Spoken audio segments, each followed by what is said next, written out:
Bismillahirrahmanirrahim. Ila hadratin nabiyina Mustafa Muhammadin sallallahu alaihi wasallam wa ila kafatil anbiya wal mursalin wal awliya wasyuhada was salihin wa khususan ila kulli masyayikhina wal muallimina wal asatadatina wa li abaina wa li ummahatina wa li ikhwanina kulli karabatina wa li jama'atina wa li jami'il mu'minina wal mu'minat wal muslimina wal muslimat al ahya'i minhum wal amwat. Syahidunillah lahumul Fatihah. A'udzu billahi minasyaitonir rajim. Bismillahirrahmanirrahim.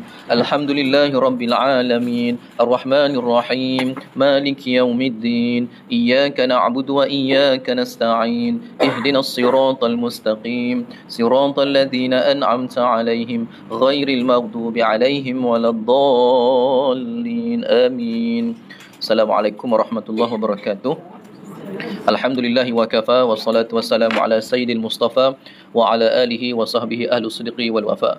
Rabbi shrah li sadri wa yassir li amri wa hlul 'uqdatam min lisani yafqahu qawli. Asyhadu an la ilaha illallah wa asyhadu anna Muhammadar Rasulullah. Jazallahu anna sayyidina Muhammadan sallallahu alaihi wasallam ma huwa ahluh. A'udzu billahi minasyaitonir rajim. Laqad ja'akum rasulun min anfusikum azizun 'alaihi ma 'anittum harisun 'alaikum bil mu'minina raufur rahim. Fa in tawallaw faqul hasbiyallahu la ilaha illahu alaihi tawakkaltu wa huwa rabbul arsyil azim. Sadaqallahul azim. Jadi ayat yang kita baca baru baca tadi harap sangatlah ibu-ibu sekalian yang belajar di pondok kita ni hafal. Harap sangat hafal. Insya-Allah. Hafal dan baca tiap-tiap hari. Hafal dan baca tiap-tiap hari dengan izin Allah. Kalau teringat juga buat tulisan, stiker, print, lepas tu laminate, stiker. Tempat yang mudah tengok dalam rumah, yang kita selalu tengok selalu. Kat mana? Pintu ke dinding mana kita selalu lalu tu ke? Makna biar kita baca selalu. Baca lama-lama jadi ingatlah, insya-Allah. Baik. Bab khasiat tu tak payah ceritalah, banyak. Cuma mintanya hafal dulu. Hafal seperti mana kita boleh laqad ja'akum. Itulah ayat itulah. Ayat ayat tu oh tu bagi orang yang menghafal, bagi orang yang beramal. Kalau tak beramal tak ada apa bagi dia. Dua ayat tu sebenarnya baca berapa kali Ustaz? Ikutlah. Yang kali cuma 3. Buatlah. Rezekinya 3. Orang lain nak rezeki 7 silakan, tak ada masalah nanti. Lepas sembahyang ke baca lepas subuh ke kan. Ikut. Yang penting bacalah hari-hari tu. Dia nak meninggal petang. Baik, Allahumma salli ala Muhammad. Baik, kita buka Ar-Rahiqul Makhtum Sirah Nabawiyah. Pada tajuk kita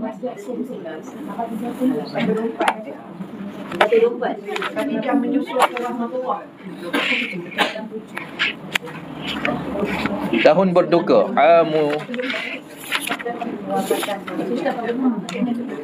saya baca sini 1, 2, 4 1, 2, 3, 1, 2, 4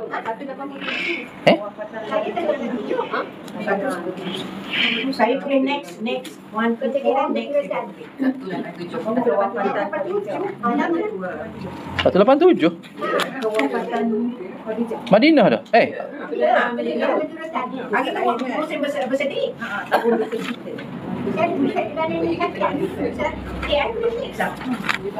Saya pun rasa macam baru ni Siapa lagi 187 ni? Tak ada dah kan? Kesedihan berturut-turut ni. Tahun berduka dah. 123 Amul Azmi. Dah dia 8 kita ni. Mana? Ni 124 ni. Oh dah. Tu kau mana tu? 187. Tajuk dia tahun berduka. Okey. Yang kita ni 124. 123. Buku tak sama Tajuk sama. Tajuk dia tahun berduka tahun kesedihan Amul Azmi. Baik. Payah juga Itu seronok kalau baca kitab Muhimmah tak?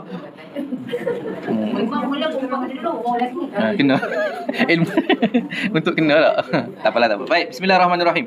Hari tu kita dah cerita kematian Abu Talib, kita dah cerita jadi kita nak masuk kepada kematian Siti Khadijah. Bismillahirrahmanirrahim. Kira-kira 2 ataupun 3 bulan setelah kewafatan Abu Talib. Abu Talib ni siapa? Saudara Nabi. Maka Ummul Mukminin Khadijah Al-Kubra meninggal dunia lebih kurang 2 ataupun 3 bulan. Tepatnya pada bulan Ramadan tahun ke-10 kenabian. Baik, kalau tahun ke-10 umur Nabi berapa? Tahun ke-10 kenabian. Umur Nabi berapa? 50. Baik, dan pada usia 65. Maknanya betul lah tolak 15 lah. Tambah 15. Tolak 15. 40 kan? 40 25 kan? Tolak tambah 15. Baik. Sementara usia beliau pada saat itu 50 tahun. Dia sebut dah. Saya saja buat matematik kat budak-budak ni kata, pening ke? Depa dia pening. Ni budak pondok kita ni lah. Apa saja nak terapkan ilmu matematik, ilmu bahasa, sebab bukan semata-mata belajar kitab, dia kena ada ilmu alat juga nak faham kitab ni. Matematik kan, macam Al-Quran sebut 1000 dikurangi 50 kan. Dakwah Nabi Nuh. 1000 dikurangi 50. Maknanya tolak 50 berapa? 950 lah. Daripada awak jawab tak? Tak boleh lah maksudnya garu tepat tak gatal maksudnya. Garu dulu. Saya sebut saja kan. Tahun ke-5 kenabian. Peristiwa kita baca ni. Tahun ke-5 kenabian. Nabi umur berapa? 55. Cepatlah jawab ibu-ibu. Ni anak-anak ni. Kan anak-anak remaja ni. Dia tak cukup ilmu alat ni, payahlah. Payahlah. Payah, susah tak cukup ilmu alat ni. Baik. Khadijah termasuk daripada salah satu daripada nikmat yang Allah anugerahkan kepada Rasulullah sallallahu alaihi wasallam. Antara nikmat yang terbesar yang Nabi dapat di muka bumi dengan kehadiran seorang isteri yang solehah. Memang bila dapat isteri solehah ni, dunia dan isinya tu tak ada nilai lah. Dapat isteri hak solehah seorang. Isteri solehah ni macam mana? Isteri yang selalu share benda-benda kat Facebook tu ke? Dah tak ada. Dah cukup lah. Tu je syarat dia. Syarat solehah tidak share. Syarat solehah moden. Syarat solehah moden jangan share benda-benda kat Facebook. Ilmu mengarut banyak. Mari mengaji. Banyak sebab banyak unsur feminisme. Dalam pemikiran dia ada unsur feminisme. Feminisme ni nak samakan wanita dengan lelaki. Tak boleh. Dia ada tanggungjawab, ada part masing-masing. Tak boleh sama. Tak mungkin boleh sama.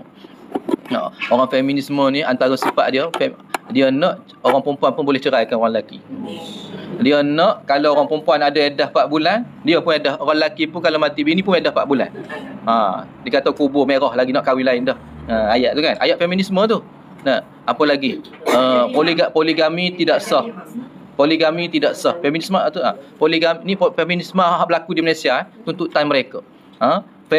Poligami tidak sah, jangan disebut-sebut. Poligami ni salah di sudut undang-undang. Dan sebenarnya orang lelaki bukan nak cakap sangat bab poligami, orang perempuan je kecohnya. Orang lelaki tak kecoh, je relax dia. Relax dia diam sudahlah kan. Sebab merasa hak milik. Masuk kita live dah juga ni. Ni. Balik pakai jalan sesat nanti. Dia bukan hak milik, hak Tuhan belaka ni. Dipanggil amanah, tanggungjawab. Bukan hak milik kekal. Bukan hak milik kekal. Baik, jadi harta ataupun nikmat yang terbesar, antara nikmat terbesar yang Allah anugerahkan kepada Nabi Muhammad dengan hadirnya Siti Khadijah. Ini kena ingat poin dia. Siti Khadijah mendampingi Nabi selama 1/4 abad. Maknanya berapa 1/4 abad ni? Selama 25 tahun. 25 tahun Siti Khadijah hidup bersama dengan Nabi. Menyayangi baginda ketika baginda resah, melindungi baginda pada saat-saat kritis, menolong baginda dalam menyebarkan risalah, mendampingi baginda dalam menjalankan jihad yang berat, rela menyerahkan diri dan harta benda kepada baginda. Baik, ini kisahnya. Ini kisahnya. Bagaimana Siti Khadijah mengorbankan. Asalnya dia ni level dia Datuk Bida lah. Kaya dia tu. Itu kita guna istilah sekarang lah. Memang kaya sungguh, orang paling kaya. Antara orang paling kaya kat Mekah dengan bisnesnya. Baik, tapi bila duduk dengan Nabi, semua terserah untuk agama. Bukan makin kaya, bukan dengan sebab agama jadi naik berpaya, tidak. Tapi dengan sebab agama makin kurang duitnya. Makin habis dia belanjakan untuk agama, untuk jaga keluarga Nabi keluar berdakwah. Harta-harta tu ada tu semua untuk jihad. Bayangkan pada waktu awal-awal Islam, ramai mana orang Islam yang pada waktu tu memang sangat susah. Sangat susah. Orang Islam ni dia kaya pada senang ni pada hujung hayat masing-masing. Waktu di Mekah memang kebanyakannya susah-susah semua. Nah, yang kaya ni berapa orang je? Sayyidina Abu Bakar hak kaya. Sayyidina Uthman. Ya, ni geng-geng sahabat yang awal ni. Sayyidina Uthman pun asalnya kawan daripada Sayyidina Abu Bakar. Nah, asalnya kawan daripada Sayyidina Abu Bakar. Yang mana? Yang geng-geng bisnes lah, geng-geng bisnes. Mana geng-geng datuk-datuk lah, geng-geng bisnes korporat korporat. Orang korporat waktu tu. Korporat. Korporat, geng-geng korporat. Mana mereka inilah yang menampung banyak beli hamba, bebaskan kisah-kisah kan. Bebaskan hamba, tebus. Kalau yang kurang mereka lah. Waktu ni lah baru betul usrah tu. Perasaan ukhuwah Islamiah tu di sini banyak. Membackup, nampak susah beritahu terus. Terus bagi, tak ada berkira. Tolong menolong tu. Ta'awanu 'alal birri wat taqwa tu sungguh-sungguh banyak di Mekah. Dan kemuncak implementasi kesan daripada mereka susah payah dan saling menolong apabila mereka pindah ke Madinah dalam keadaan selai sepinggang. Orang Madinah pula tolong balik. Nunjukkan apa dia? Kita kalau susah bukan insurans tolong. Bila berlaku musibah pada kita, bukan insurans, bukan takaful tu menolong kita sebenarnya. Tapi Allah yang akan mengaturkan hati mana yang nak tolong kita. Manusia mana yang nak, makhluk mana yang nak tolong kita. Apabila kita sudah niatkan kerana Allah dalam menolong hamba-Nya yang lain, maka Allah mengaturlah hamba-Nya yang lain hak mana pula nak tolong kita. Inilah yang konsep yang Nabi bawa sebenarnya. Bila nak bagi harta tu jangan berkira. Bila nak tolong orang jangan berkira. Tolong sungguh-sungguh. Tolong sungguh-sungguh. Baik.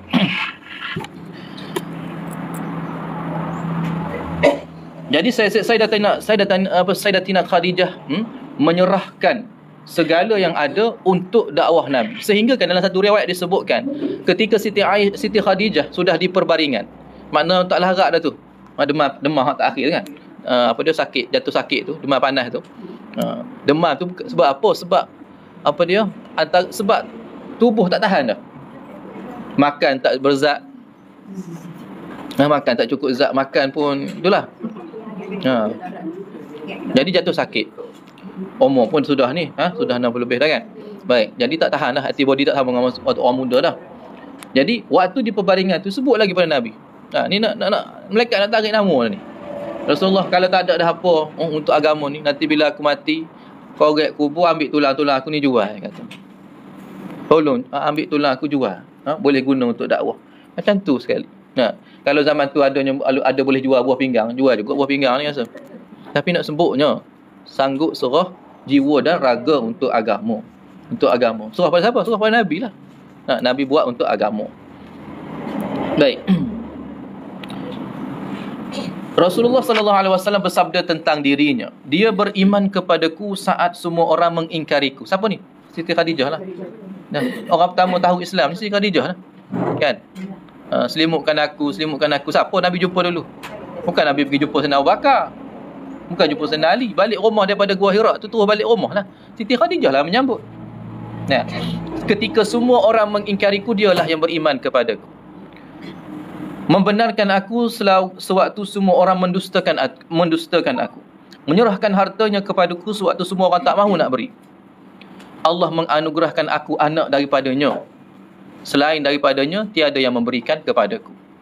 Maknanya zuriat Nabi tu mari daripada Siti Khadijah.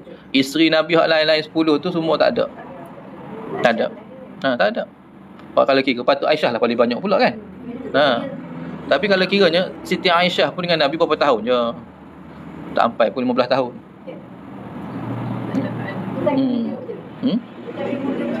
Muda tu muda, tapi maknanya muda orang Arab tak sama dengan orang Melayu kita. Satu lagi dalam ni cerita kan ada bertunang umur 6 tahun tak? Mana Sayyidina Abu Bakar sebut 9 tahun kahwin. 9 tahun berkahwin ni ada perbezaan pendapat di kalangan para ulama. 9 tahun berkahwin. Hak tidur sekali tu umur berapa? Ada kata 16. Baru ni. 9 tahun tu masih lagi dia boleh jadi akid dan balih tu ya dah, tapi untuk ni belum sedia mungkin nak. Saya faham macam tu lah. 16 baru tu. Kalau nenek saya pun 13 kahwin dah dulu. Dulu. Ibu-ibu sini mana siapa kahwin belah-belah ni? Profesional lah, kiranya profesional lah. Baru ngaji. Habis you baru ni dah. Baik. Jadi semua zuriat keturunan Nabi daripada Siti Khadijah. 7 orang tu lah. 3 laki-laki, 4 perempuan. Yang daripada semua tu, yang bercucunya hanya daripada jalur Fatimah. Nak sebutnya, Tuhan Allah menjaga. Daripada sudut keturunan ni, mana yang dijaga? Keturunan mana? Kalau kita panggil jalur mah lah. Jalur mah. Lepas pada itulah barulah tersebarnya. Kalaulah apa dia banyak contoh tak? Contoh bila Nabi meninggal, maka yang ni pun ada, ni ada. Cucu Nabi ada 4, 5, 6. Semua nak berebut tahta. Boleh jadi. Boleh jadi berebut tahta sebab Nabi ketua negara. Tapi Islam tidak ditegak dengan cara macam tu. Nabi nak ajar Islam ni tidak ditegak, tidak diangkat pemimpin tu dengan sebab keturunan dia semata-mata, dengan sebab keturunan semata-mata. Kronisme semata-mata, bukan tidak boleh, tapi bukan semata-mata sebab dia ni anak sekian-sekian dialah naik, tetapi dengan kelayakan. Siapa paling layak pada waktu tu, siapa paling layak pada zaman itu. Baik. Jadi kalau semata-mata kerana anak, contoh macam raja tak? Macam raja mati awal, umur 40 mati, tinggal anak sulung putera mahkota tu umur baru 10 tahun. Agak 10 tahun boleh meretah negeri ke? Tak boleh lagi. CP12 tak ingat lagi. Contohlah tu. Tak ingat lagi. Maknanya ilmu asas lah. 10 tahun. Jadi siapa yang akan meretah waktu tu? Siapa timbalan dia? Boleh jadi mungkin adik raja kalau ada adik raja. Kalau tak ada adik raja mungkin Perdana Menteri. Ni cerita dinasti, cerita raja-raja Melayu lah, bukan cerita zaman kita sekarang ni. Siapa ganti dia? Mungkin adik dia, adik raja yang akan ganti sementara. Jadi dalam Islam, pemerintahan itu adalah melihat kepada siapa yang paling takwa kepada Allah dan siapa yang paling pantas dalam mengurus hal keduniaan pada saat ketika itu. Sebab tu pemimpin Islam ni dia takwa tu syarat asas. Dia punya basic dia. Seterusnya melihat kepada kondisi zaman. Ada zaman dia nak pemimpin yang paling handal dalam strategi perang. Ada nak paling handal dalam strategi politik. Politik ni maknanya nak menjaga hal ehwal orang Islam pada ketika itu. Ada ketikanya pemimpin ni nak kepada orang yang paling pencendia kawan. Maknanya orang paling cerdik dalam akademik. Orang yang cinta kepada ilmu. Sebab tu ada zaman keemasan Islam. Kalau kira waktu tu tak ada dah nak perang-perang tu. Zaman tu waktu membina tamadun ilmu. Jadi pada waktu tu khalifah Cina kan. Jadi khalifah adalah orang yang paling cinta ilmu. Orang yang paling akademik lah zaman kita sebut. Zaman kita nak kepada pemimpin macam mana? Takwa tu basic. Takwa tu basic. Jadi siapa yang paling layak untuk zaman kita sekarang? Apa keperluan zaman kita sekarang ni? Ekonomi. Keperluan zaman kita ekonomi. Kalau tak ada ekonomi, terfitnah satu negara. Masjid pun tak boleh nak bangun. Duit tak ada. Nak bayar gaji orang pun tak boleh. Tak ada duit. Nak buat jalan pun tak boleh. Nak gerak ke mana pun tak boleh. Jadi kepakaran sekarang ni adalah orang yang paling pakar dalam bidang ekonomi. Ada zaman nak kepada orang paling pandai guna pedang. Satu zaman nak kepada orang yang paling membangun tamadun ilmu. Orang paling cinta ilmu. Satu zaman orang yang pandai politik. Maknanya waktu tu kita nak berlawan, kita nak kena pandai kona dengan Yahudi, kona dengan Nasrani, maknanya banyak politik yang kita kena pandai di situ, kena baca. Contoh macam zaman Turki Osmaniyah. Zaman Turki ni lah kan. Tahun akhir 18, awal 19. Akhir 18, awal 19. Waktu tu waktu politik dunia. Sebab waktu tu peralihan antara zaman keemasan Islam di hujung-hujung dengan kebangkitan Renaissance daripada Eropah sana dan juga kebangkitan Freemason. Jadi Khalifah Islam pada ketika itu yang menjaga 1/3 dunia telah dipecah-pecah negara oleh politik lah kata. Politik, daripada peperangan dan politik. Jadi di situ siapa khalifah yang paling pandai untuk menjaga lagi wilayah? Macam mana negara Thailand sampai sekarang pun tidak dijajah sebab politik. Kan? Negara Thailand tak dijajah, tak dimasuk negara Commonwealth, tapi tak masuk negara Commonwealth. Kan kalau kita pergi sukan Commonwealth, tak ada Thailand. Sukan SEA dengan sukan Asia, sukan Olimpik baru jumpa Thailand. Sebab apa? Dia tak termasuk negara Commonwealth. Padahal sebelah dia tu British je. Berhenti boleh ambil, tapi sebab politik. Politik siapa? Politik raja tadi. Nampak tak? Jadi keperluan zaman atas pemimpin itu penting. Mana ilmu tentang keperluan zaman. Apa dia? Sebab tu saya nak sebut apa dia? Didiklah anakmu ikut zaman dia. Mungkin zaman akan datang bukan ekonomi. Pemimpin yang paling pandai ilmu digital. Mungkin kita kata. Mungkin. Paling terror buat teknologi, maka dialah yang menguasai. Mungkin. Betul tak? Sebab Dajjal ni lawan teknologi. Ya, tapi sebelum nak dapat teknologi tu, dia kuasai ekonomi dulu. Jadi itu peringkat-peringkat bila kita membaca sunnatullah ni, membaca perjalanan masa dengan perjalanan orang ni melalui sejarah. Kita baca satu-satu. Zaman Nabi apa dia? Yang paling penting akidah takwa. Akidah. Siapa paling kenal Tuhan? Dialah yang paling layak jadi pemimpin. Waktu tu tak ada sistem bank. Waktu tu tak ada sistem tak ada nak sibuk tentang sekolah. Waktu tu universiti tak ada cerita buat universiti. Tak ada cerita nak buat hospital waktu tu. Tak ada cerita perbankan Islam, tak ada cerita tu.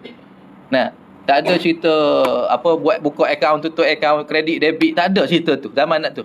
Jadi keutamaan zaman itu adalah untuk mengekalkan ilmu wahyu. Takwa mengekalkan ilmu wahyu. Nabi ni agar diteruskan untuk generasi akan datang. Sebab tu waktu tu ilmu apa yang paling penting? Ilmu riwayat dan ilmu dirayah. Ilmu tentang riwayat Al-Quran dan juga hadis Nabi itu disebarkan seluas-luasnya agama dakwah ni. Nampak keperluan zaman. Lepas zaman Sayyidina Abu Bakar, pertahankan akidah. Zaman Sayyidina Umar, melebarkan lagi dakwah. Meluaskan lagi jajahan orang yang mengenal agama. Luas lagi empire. Baik. Zaman Sayyidina Osman, mula untuk lepas luas kita kena hebatkan. Dari sudut kaya. Sayyidina Osman ni pakai ekonomi. Dari sudut biar terjamin dan sebagainya. Zaman Sayyidina Ali, mula timbul fitnah. Sebab apa? Golongan-golongan tadi lah. Sebab politik lah. Maka perlu ada keadaan siasah yang akurat pada dengan zaman Sayyidina Ali. Sebab Sayyidina Ali cerdik. Dia kena pandai. Kenakan ataupun talikan ataupun hikmah ataupun bijaksana di situ. Dan seterusnya lah. Itu perkembangan zaman.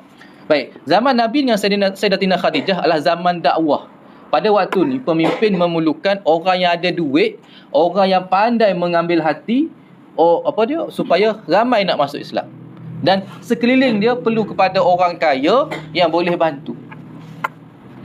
Walaupun mungkin secara ni Nabi tak rancang strategi tu, tapi bila kita baca takdir Tuhan, bila baca sirah, Allah tak Nabi dengan Siti Khadijah hak kaya ni. Betul tak? Apa dia? Nabi pun kaya. Nabi kan? Tak. Hak kayanya Tok Nabi. Sebab memanglah daripada sirah kita kata nak kahwin tu berapa ekor unta? 20 ke 40 tengok. Itu bukan unta Nabi. Maknanya daripada kabat lah.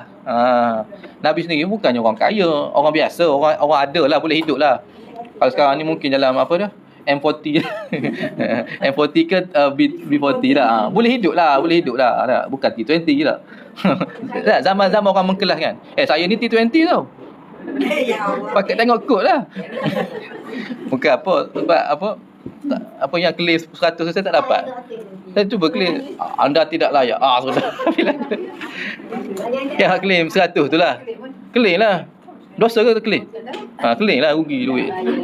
Ambil, lepas tu bagi ke orang. Dapat pahala, patut nak guna. Duit tu. Semua dapat. Semua saya tak dapat. Saya tak dapat sebab tak report lembaga hasil. Cek. Yang dia tak ni lah, dia tak report lembaga hasil lah. Dalam negara kita, yang betul-betul T20 ni 10% je. Hal lain tu semua M40, B40. M40, B40. Kategori. Mana pendapatannya 10,000 ke bawah sebulan. Sisi keluarga. 10,000 sebulan. Seisi keluarga. M40 100,000 setahun. Maknanya sebulannya bawah 50, bawah 10 lah kita sebut ni. M40 ni pendapatan keluarga 10,000 ke bawah. Bila 12,000 ke atas tu dah pergi T20. Berapa ramai je? 10%, 11% saja yang T20 ni. Tak ramai pun. Termasuk hak ramai-ramai hak yang kaya ni. Ni je lah, yang atas-atas ni lah. Kalau cikgu-cikgu masih lagi M40. Cikgu-cikgu ni M40. Tapi cikgu-cikgu lah kata bergayanya. Baik, tak apa. Sebab anak dah besar kan. Tak ada. Anak dah besar, kita besar tak apalah. Baik, tak apa, tak apa. Tapi nak sebut perjalanan tu kan, kalau kita ambil hikmah kan. Jadi sekeliling Nabi tu, orang yang rapat-rapat dengan Nabi tu memang boleh kata hardcore dalam bisnes. Penting untuk dakwah. Zaman Sayyidina Abu Bakar, yang penting apa dia? Siapa di sekeliling Sayyidina Abu Bakar tu orang yang paling hikmah, ilmu dia paling tinggi. Ilmu paling tinggi. Sebab tu dia ada majlis syura. Sebut majlis syura. 10 orang. Nak apa, bila kalau kita jamaah menteri lah. Zaman Sayyidina Abu Bakar. Menteri tak boleh ramai zaman Sayyidina Abu Bakar ni. Di masa tu tak ada lagi menteri galian. Menteri air dan sumber manusia. Tak perlu pun benda tu. Keperluan zaman lah kan. Keperluan zaman. Baik. Jadi daripadanya lah keturunanku diberikan. Di dalam Sahih Bukhari daripada Abu Hurairah radhiyallahu anhu dia berkata, Jibril mendatangi Nabi sallallahu alaihi wasallam lalu berkata, "Wahai Rasulullah, inilah Khadijah yang datang sambil membawa bejana yang di dalamnya ada lauk ataupun makanan ataupun minuman." Bejana ni apa dia? Bekas lah, bekas. Mangkuk lah. Bejana ni mangkuk bekas. Jika dia datang, sampaikanlah salam kepadanya dari Rabbnya. Ni nanti Siti Khadijah datang bawa bekas, ada dalam tu mungkin ada air ke, ada makanan ke, nak bawa ke Nabi lah ni. Maka kalau nanti bila Siti Khadijah datang, maka kirim salam, Allah kirim salam. Sampaikan khabar kepadanya tentang ada sebuah rumah disediakan kepadanya di dalam syurga, yang di dalamnya tiada lagi suara hiruk pikuk dan tiada lagi keletihan. Nampak tak? Memang isteri ni, hak salihah, memang dia akan letih. Memang dia akan letih mengurus rumah tangga. Sebab tu saya sebut direct, terus teranglah saya sebut. Orang perempuan muslimat nak masuk syurga tak perlu tahajud. Ayat direct je. Tapi urus rumah tangga dengan cara terbaik. Tak kira lah muda ke tua ke. Tapi kalau dah dia sediakan kat kita jangan tanya lagi tu mana. Ni jangan masuk feminisme tu kan ni. Kalau nak selamat memang nak sebut cara kata dia termasuk dalam hukum hakam, termasuk dalam juga dalam adat setempat. Dalam mazhab Syafi'i pun dia ambil kira adat setempat. Ada adat yang mana isteri itu tak perlu masak. Adat ikut tempat. Tapi kalau kita tengok Nabi dengan zaman Nabi ni, ada kita tengok Nabi bekerja perah susu, angkat kayu bakar. Duit tu datang dari mana tu? Jaga keluarga tu. Adakah Nabi macam saya balik ngajar orang bagi sampul? Soalan ni. Duit tu dari mana? Allah turun dalam bantal, bawah bantal. Siapa yang cari tu? Siapa yang bagi tu? Isteri lah. Khadijah dan isteri-isteri lain pun sama. Lepas pada tu, mereka sama, bukan bekerja ni kena cari duit tak? Cari untuk makan, untuk air, angkat air. Dulu tak complicated. Sekarang ni Shopee ada apa semua. Dulu tak ada Shopee. Dulu ada kayu bakar, perah susu, ada gandum buat roti. Cukuplah. Lepas tu kurma. Tu je. Basuh kain, tak perlu mesin basuh macam kita dua almari je pakaian. Depa dua lai. Kita dua almari sama. Tak, tu bau kain, belum basuh toto, belum sarung cadar, belum kapet. Mana ada? Nampak tak perbezaan tu? Complicated. Tapi makna mereka lah mengurus rumah tangga. Mengurus rumah tangga. Uruf dia mengurus rumah tangga untuk wanita. Sebab tu suami menyediakan nafkah. Kewajipan fiqh ni dia untuk mengatur apa hak wajib tu. Supaya senang, jelas dulu, hak tu dulu. Baik, mengatur hak wajib apa dia? Cukupkan nafkah. Boleh makan, ada pakaian, ada tempat tinggal. Itulah nafkahnya. Kalau dah dia mampu bagi makan sehari sekali itulah nafkah. Kalau mampu beli baju setahun sekali, itulah nafkah. Ada orang bahala sebab yang baju setahun sekali, makan nasi sekali sehari itu adalah pemahaman ulama fiqh. Kena faham Dalam kitab dia tulis macam tu. Zaman sekarang ni makan sekali sehari ke? Baju setahun sekali ke? Baju raya je? Tak kan? Ikut keperluan zaman. Sebab tu benda tu berkembang. Dulu mana ada bayar yuran sekolah? Mana ada isi minyak? Jadi semua tu berkembang. Jangan kita orang kecil dulu sekali-sekali. Ya. Lepas tu, baju tu lah akan untuk pakai hari-hari. Kita ada yang biasa. Mana tidaklah baju raya tu saja ada. Bila baju raya tu dah lama kita. Tu pakai dah. Samalah saya kecil dulu pedal waktu tu. Cuma sekarang ni mewah. Nak baju raya setahun sekali jahit baru. Lepas tu tak pakai dah. Tahun depan lain pula. Dulu zaman 60. Saya masuklah dah. Saya nak isteri saya lah. Buka mari dia. Okey. 1 2 3. Kira hanger baru. Belum hak lipat. Hanger. Tengok ni 120 saya. Dia pun kira saya pula. Saya pun 100 juga. Nak zaman dah. Sekarang tu saya kata, saya pakai ni kata, banyak baju yang tak dipakai balik sebenarnya. Banyak baju yang masa kita beli tu nafsu punya. Nak pakai balik tak dah. Nak bagi ke orang sayang. Betul. Elok lagi baru lagi dah pakai sekali je itu. Tu pun sebab pergi kenduri dah pakai. Lepas tu tak pakai dah. Betul tak? Real tak benda ni? Real kan? Akhirnya kita akan ulang pakai tu hak sama. Tak? Ni Makcik Mahir ni pakai tudung sama je ni. Betul tak? Lebih kurang dah kita akan pakai hak sama lah. Yang mana kita suka pakai. Jadi masa nak beli, masa beli tu, lepas tu bila tak pakai, apa tanggungjawab kita? Nak bagi ke orang sayang betul. Lepas tu keperluan zaman ni, isteri dah untuk orang wanita, untuk wanita sebenarnya nak masuk syurga tak perlu nak sibuk ke tahajud, tak perlu sibuk kepada pergi majlis ilmu. Tak habis lagi ayat ni. Sekiranya keadaan keluarga tak mengizinkan. Dah kalau sekarang ni dah ibu-ibu sekarang ni dah makan duit pencen, anak bagi duit setiap bulan, apa nak buat kerja? Tak perlu nak bakar, tak perlu nak gas pun tak payah ada, dapur pun tak payah ada kat rumah tu. Beli je. Betul tak? Keadaan zaman. Rugi masa nak masak, dulu nak masak sebab anak 5 orang 6 orang nak jimat. Zaman tu jimat, masa tu gaji baru 2,000, sekarang ni 5,000 pencen saja. Bukan gaji dah, pencen tu 5,000 tu. Tak habis. Nak bagi ke pondok, asyik bagi ke pondok je. Bagi kat orang lain juga. Tapi keperluan zaman. Tak? Keadaan zaman. Tak? Sahabat Nabi pun macam tu. Waktu awal Islam memang susah lah kok. Tapi di akhir-akhir tu mula mewah. Mewah. Allah bagi harta. Cuma bila mewah ni kederak pula kurang. Sebab tu tak? Saya sebut tadi untuk masuk syurga bagi orang perempuan dia tak sama dengan orang lelaki yang penuh dengan tanggungjawab. Orang perempuan dia bertanggungjawab atas isteri untuk suami dan anaknya saja. Suami dan anaknya saja. Dia tak bertanggungjawab dengan keluarga, kawan-kawan, dia tak bertanggungjawab dengan adik-beradik dia lain, tak ada. Atas diri dia saja, atas keluarga saja. Dan kalau kita bandingkan, hukum tahajud apa dia? Hukum tahajud dulu. Sunat. Jawab je lah. Kalau pukul 3 pagi tahajud, sunat hukum dia betul? 3 pagi suami kejut, tolong ambil air, apa hukum dia? Dan tu mana lebih besar pahala?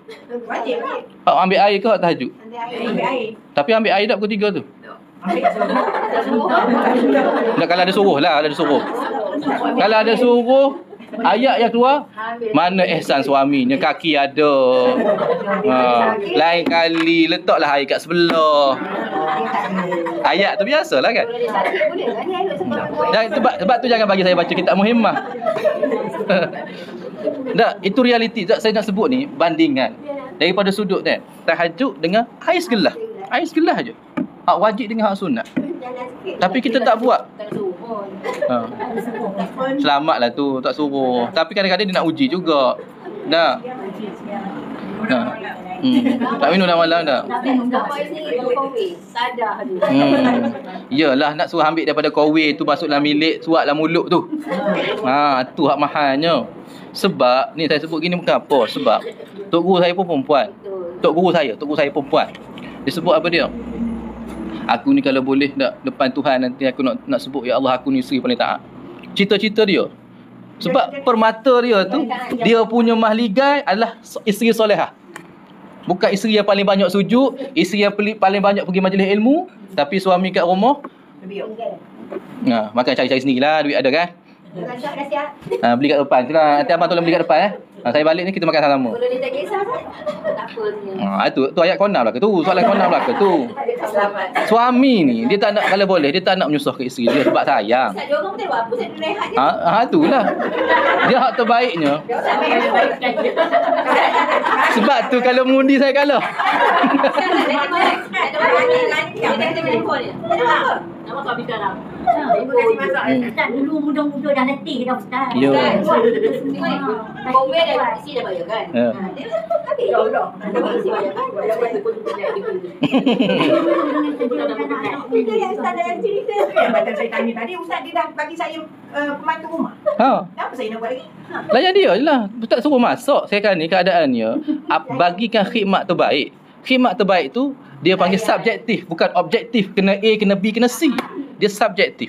Kalau dah bagi pembantu rumah, kalau dah tak perlu masak, rumah pula dulu rumah besar, kena 2 tingkat. Sekarang ni anak-anak semua ada rumah sendiri. Jadi hak sekarang ni rumah kecil je pun tak perlu besar-besar. Jadi semua tu adalah keadaan semasa. Yang penting suami rasa aku dilayan dengan baik. Tu saja. Itu saya kat rumah, dia kat stesen minyak dia. Saya pergi sekolah, dia ada kat rumah tu. Keadaan dia. Cuma kalau nak bagi makanan dia tu, dah saya pesan pemilik saya, nanti kalau abang ni air, buatkan ayam. Macam tu. Sebab saya kita masing-masing kerja kan? Ni, dia sekarang ni kerja satu hal. Kerja sebab tu disebut sebagai kondisi zaman. Kondisi zaman. Kerja satu hal. Tapi macam mana kita memberikan kepuasan kepada suami tu, dia rasa puas hati ya Allah, sampai dia berdoa isteri aku ni masuk syurga. Tu kita nak. Itu yang Siti Khadijah dapat. Ini yang Siti Khadijah dapat. Macam mana dia sampai mengorbankan kederat dia, mengorbankan status dia sebagai wanita paling kaya di Mekah pada tu, yang paling kaya, paling cantik, apa semua, bila duduk dengan Nabi, semua Nabi dikorbankan untuk agama. Diberikan untuk agama. Itu Siti Khadijah. Ini contoh hak terbaik yang kita ada. Sekarang ni bila kita nak relate kepada zaman kita, ni ibu-ibu sekalian, saya sebut tadi tak perlu nak masak. Siti Khadijah dulu kena masak. Mana ada Grab, mana ada Foodpanda nak hantar, mana ada misi, kan? Masak bukan tak masak. Tak, sekarang ni saya sebut macam tu. Dah tu kalau tu lawan Tok Guru payah kan. Ayat tu dah keluar. Ya, tahu. Nak sekolah masak bagi pukul 5 pagi bukan tajud, masak. Ya, betul. Itulah syurganya. Itulah saya sebutnya. Boleh nak rehat lah. Tak, sekarang ni rehat tu rehat, tapi memberikan khidmat terbaik pada suami tak mesti letih. Keadaan zaman saya kata tadi. Sebab tu maksud saya, kalau kita pergi majlis ilmu tapi suami ke rumah rasa dia pergi suka, dia tengok kawan dia suka, walaupun dia memang dia relax main telefon, tapi kadang-kadang ngada tu. Orang lelaki ni dia ngada tengok bila ada orang perempuan, dia nak duduk tiok lah. Dia ngada. Memang sifat dia gitu. Tapi manja, ngada dan manja. Bila sakit tu kalah budak, betul? Nah, orang perempuan kalau sakit steady. Allah bagi tu elok dah. Betul tak? Masing-masing. Tu betul tak? Orang lelaki kalau bertumbuk tak apa. Tapi kalau demam sakit gigi, kalau boleh spenda pun suruh suami isteri tolong bukakan. Sakit dah semua. Ngada tu. Allah bagi elok. Allah bagi elok. Dia panggil keseimbangan dalam ni. Cuma saya sebut tadi, antara tuntutan. Sebab sekarang ni kita ambil kondisi ibu-ibu lah. Tadi saya ambil kondisi umum lah. Sekarang ni bila sampai waktu ni kita tahu kita nak cari ilmu sebanyak mungkin, makrifat kepada Allah. Ilmu ni untuk makrifat, kena faham. Ilmu ni untuk mengenal Allah, ni yang paling penting. Sebab tu kalau tengok dalam kita punya senarai kitab tadi pun, kita fiqh ni kita tak ambil sangat. Banyak tadi kita fiqh. Kita akidah tasawuf banyak tadi. Sebab tu nak suruh apa dia, hati tu bersih, ikhlas, amalan tak hangus. Tidak jadi haba'an mansura. Nak suruh ikhlas betul-betul kepada Allah, nak suruh ada ihsan. Bila buat ibadat merasa ada Allah dekat depan kita, bukan lihat kepada orang tengok pada kita buat ibadat kan. Oh, aku semayang, orang kata aku baik. Bukan tu dah. Itu tujuannya kan. Betul. Jadi kita tak cerita kat pondok kita pun, kita tak cerita dah bab hukum nikah kahwin, hukum haid, tak cerita dah benda tu. Ceritanya nak balik ke Tuhan, betul? Itu hak banyak. Balik yang kadang paling kenal kita dengan Allah. Itu paling banyak. Okey, sekarang ni kondisi dia macam mana? Untuk sebab kita duduk atas dunia ni. Duduk atas dunia kena layan lagi suami. Duduk alam kubur tak payah layan dah. Ada peluang ni. Layak bukan apa disebut darat. Kadang-kadang orang lelaki dia nak lagi benda tu, orang perempuan tak bagi dah. Kau kahwin. Cerita tak katil dah ni. Ada nikah ada suami, tak ada suami, tak apalah, rehatlah. Rehatlah, boleh rehatlah. Ada suami ni. Kadang-kadang ni sebab saya dalam ni ada kes nak kata. Ceritalah. Orang sama lelaki, saya kawan dengan orang tua. Saya tak kawan dengan sebaya saya. Kawan orang tua. Hak umur 60, 70 tak kawan lah. 50, 60. Hak banyak. 70 saya tak kawan. Saya ikut sajalah, ikut. Dia kata apa saya ikut lah. Saya tak kawan lah. Kalau 60 ni saya adalah bagi-bagi juga kan. Mereka cerita keadaan tu. Nak luah tak luah kat siapa tak kena. Kita ni kadang-kadang jadi ustaz, kadang-kadang jadi pakar motivasi. Mana kadang-kadang. Kena dengar kaunselor. Tak, sebab apa? Masalah tu betul berlaku. Yang ni, tak apalah. Anak dah besar, takkan nak cerai lagi. Ya, dia gitu. Akhirnya terbuku macam tu saja. Banyak kes ada berlaku kemurungan, ada apa. Tak seronok di hujung usia. Tak seronok di hujung usia sebab benda-benda macam tu. Jadi, tu saya kata. So dia banyakkan berzikir. Senang suruh tu. Nak. Anak minta tolong jaga cucu. Tak, sekarang ni saya sebut gini. Kalau tahajud, tak. Kalau pergi majlis ilmu kita boleh buat, ingat hukum dia masih lagi sunat. Tapi layan suami itulah hak wajib. Itulah hak syurganya. Itulah hak syurga. Baik. Dan jangan, sebab apa? Benda ni banyak pertikai. Banyak orang pertikai. Betul lah dalam neraka tu sebenarnya banyak kisah isteri. Bukan kisah perempuan berzina, kisah isteri. Dalam neraka tu. Kisah isteri yang tak bersyukur dengan suami. Erti bersyukur ni berarti terima kasih.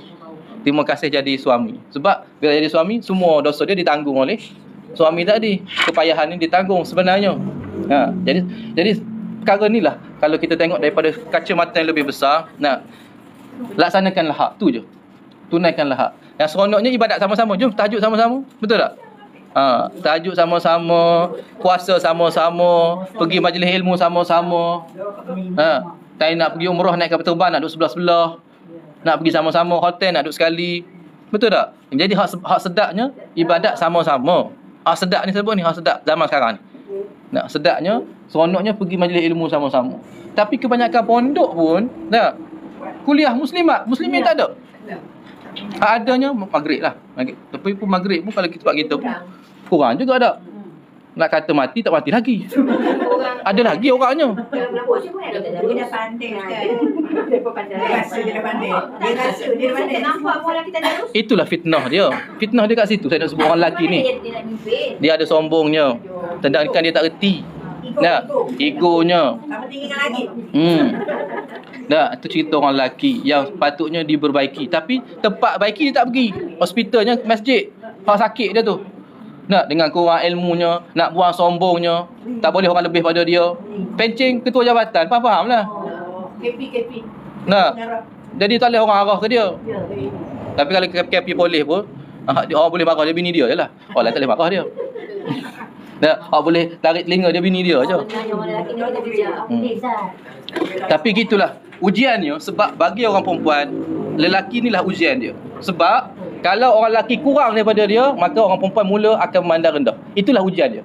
Dia akan pandang rendah, ilmu tak sekepeng, apa semua tak ada, apa tak. Kita akan bandingkan. Ada orang sebut apa suami dia ni, majlis mengaji tak nak. Mengaji tak nak, tahu nak makan je. Lepas tu main telefon. Kan sekarang kan. Kebun tak ada. So kebun tak apalah juga kan. Dan nampak ni mengepek perempuan ni, ayat saya sebut ni. Tak tahulah keluar juga daripada mulut ibu-ibu, tapi samalah lebih kurang lah biasanya. Bila disebut macam tu, sebab apa disebut macam tu? Sebab dia dah pergi majlis ilmu. Dia selalu pergi majlis-majlis zikir. Sebab dia tak suami dia berikut. Dan apabila macam tu, dia merasa dia lebih baik daripada suami.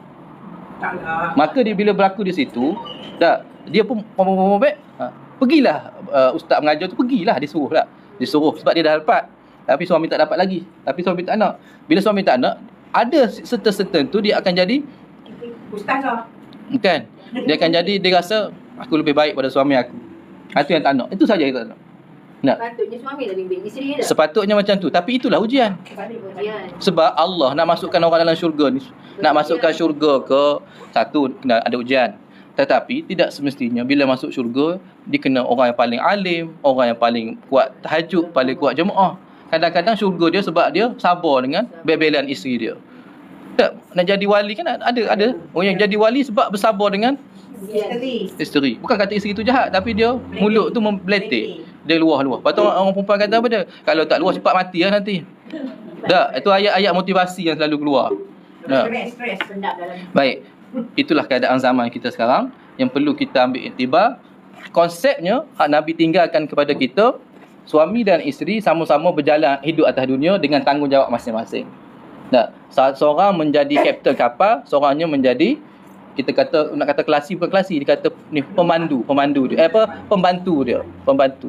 Pembantu je. Anak-anak kapal tu anak-anak lah. Nah, jadi dalam hidup berkeluarga macam tu. Dia tak boleh, dia ada ketikanya nahkoda ni sakit, maka pembantu akan naik. Tetapi pembantu tadi tetap dia akan tanya kepada hak sakit tadi nak buat apa, nak ke mana. Cuma dia tolong pegang kendali tu waktu tu. Jadi inilah keadaan. Konsep ni kalau kita pegang betul, insya-Allah selamat dunia akhirat. Cuma apabila kadang-kadang bila kita ada kelebihan, lebih harta, lebih ilmu, lebih amal berbanding dengan kita punya ketua tadi, fitnahnya akan mula berlaku di situ. Dengan syaitan ni alim, dia cucuk juga. Nah, dia cucuk juga. Itu yang menyebabkan berlaku kezaliman dalam rumah tangga tanpa kita sedari, walaupun masing-masing dah pakai kopiah, masing-masing dah pakai tudung labuh. Maksudnya daripada sudut luaran zahir nampak baik dah, tetapi bermasalah daripada sudut ni. Baik, wallahu alam. 12:28 dah.